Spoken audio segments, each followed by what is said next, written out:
किस वजह से भगदड़ मची?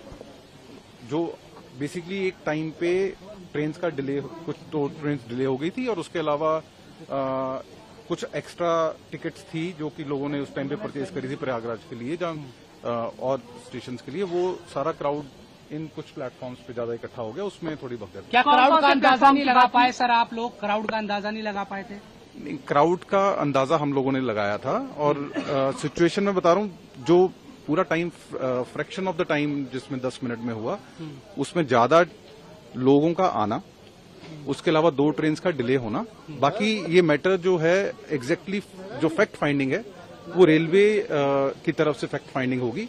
हमारी तरफ से जो है, हमारा आज के दिन का काम एज ए जीआरपी हमारा है for the inquest and other proceeding, वो हमारी यूनिट कर रही है। 3 नंबर प्लेटफॉर्म के लोगों को 13 नंबर पर आने की जानकारी दी गई, इस वजह से माना जा रहा है कि भगदड़ नहीं, ऐसा 3 से 13 का कोई नहीं था। एक स्पेशल ट्रेन रेलवे की तरफ से चलनी थी, वो स्पेशल ट्रेन की अनाउंसमेंट जरूर हुई, बट एज सच कोई चेंज ऑफ प्लेटफॉर्म जब वो जो पॉइंट है वो एज सच अभी हमारे नोटिस में नहीं आया। जानकारी है शाम 6 बजे से ही लाखों की तादाद में लोग यहाँ पर इकट्ठा थे, लोगों को रोकने की कोशिश क्यों नहीं की गई? 6 बजे से नहीं थे लाखों की तरफ से, चश्मदीदों की ओर से ये बयान आया है। नहीं, 9 बजे के आसपास जो ट्रेन थी उस टाइम पे क्राउड बढ़ा है। 6 बजे के आसपास तो सिचुएशन वाज एब्सोल्युटली। भगदड़ क्यों मची? भगदड़ क्यों मची? भगदड़ जब एक स्पेस पे ज्यादा लोग होंगे और ट्रेन की वेट करेंगे, अगर कोई मिस इन्फॉर्मेशन नहीं फैलेगी, उससे भगदड़ मच सकती है। तो अब ये पॉइंट पे कि क्यों हुआ, वो पॉइंट आएगा आफ्टर इंक्वायरी, जो कि रेलवे करेगा। हमारी तरफ से इस पॉइंट की इंक्वायरी या इन्वेस्टिगेशन नहीं है, हमारा है जो अनफोर्सीन इंसिडेंट हुआ है उसमें जो भी इंजर्ड है, जहां डिसीज्ड है, उसकी आज की इंक्वेस्ट एंड उस फैमिली का फर्दर प्रोसीडिंग, वो हमारा काम है। जब ये दुखद घटना घटित हुई उस समय प्लेटफॉर्म नंबर 14-15 जो आइलैंड प्लेटफॉर्म है, उसमें प्लेटफॉर्म नंबर 14 पर पटना की ओर जाने वाली मगध एक्सप्रेस थी, खड़ी थी, और प्लेटफॉर्म नंबर 15 पर जम्मू की तरफ जाने वाली उत्तर संपर्क क्रांति खड़ी थी। इसी दौरान फुटओवर ब्रिज से जो सीढ़ियां प्लेटफॉर्म 14-15 पर आती हैं, उसी पे एक पैसेंजर के फिसलने से जो उनके पीछे के पैसेंजर थे वो उनके ऊपर गिर गए, इसकी चपेट में आ गए, जिसके कारण दुखद घटना घटित हुई है। बाकी इसकी जांच उच्च स्तरीय समिति कमेटी द्वारा की जा रही है।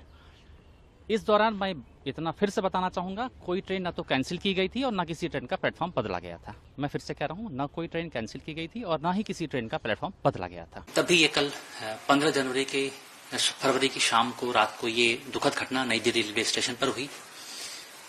इसमें प्लेटफॉर्म नंबर 14 पर प्रयागराज एक्सप्रेस, जो कि प्रयागराज जाती है, ये लगने वाली थी और काफी संख्या में श्रद्धालुओं की भीड़ थी। वहां पर श्रद्धालुओं की काफी संख्या थी। इसी बीच हम लोगों ने प्लान किया कि ज्यादा भीड़ को देखते हुए एक स्पेशल ट्रेन चलाने का प्लान किया। प्लेटफॉर्म नंबर 12 से एक स्पेशल ट्रेन अनाउंस हुई। लोग प्लेटफॉर्म नंबर 14 से प्लेटफॉर्म नंबर 12 की तरफ जाने लगे बड़ी संख्या में। इसी दौरान सीढ़ियों पर स्लिप होने की वजह से या जिस वजह से ये भगदड़ की ये दुखद घटना हुई, जिसमें 18 लोगों ने अपनी जान गंवाई और हमने अपने 18 लोगों को खोया और 13 लोग घायल हुए। माननीय रेल मंत्री जी ने जिन लोगों ने अपने परिजनों को खोया है, जो मृत लोग हैं, उनके परिजनों के लिए 10 लाख रुपए की मुआवजे की घोषणा की है और गंभीर रूप से घायल लोगों के लिए 2.5 लाख रुपए की मुआवजे की घोषणा की है। साथ ही साथ जो सामान्य रूप से चोटिल हैं, उनके लिए भी 1 लाख रुपए की मुआवजे की घोषणा की गई है और लगभग सभी लोगों को मुआवजा राशि वितरित भी कर दी गई है। जो डिसीज लोग हैं, जो मृत लोग हैं, उनके परिवारजनों को भी सहायता राशि या जिसे आप कहें मुआवजा राशि वितरित कर दी गई है। बाकी एक उच्च स्तरीय समिति का गठन किया गया है, जिसमें higher administrative grade HAG rank के ऑफिसर्स हैं Shri Pankaj Gangwar, principal chief security commissioner northern railway, और Shri Narsingh Das, principal chief commercial manager northern railway. इन लोगों की अगुवाई में इन लोगों की 2 सदस्यीय समिति का गठन किया गया है, जिसने जांच शुरू भी कर दी है। सबसे पहले तो मैं ये कहना चाहूंगा कि रेल प्रशासन द्वारा गठित कमेटी, जिसमें हम 2 मेंबर हैं, मैं नरसिंह PCCM और मिस्टर गंगवार ही सिक्योरिटी कमिश्नर, हम दोनों ने जांच शुरू कर दी है और सुबह से हम लोगों ने जांच शुरू कर दी है।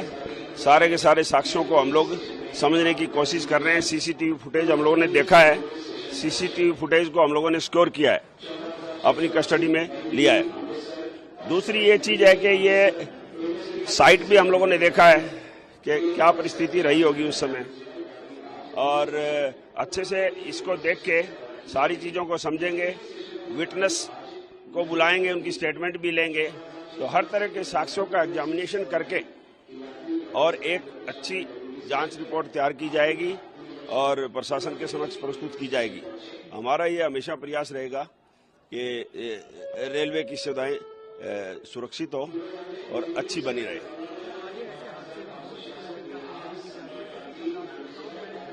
इस बारे में जांच कमेटी जब काम करेगी अपना रिपोर्ट में हम लोग अपनी बात करेंगे।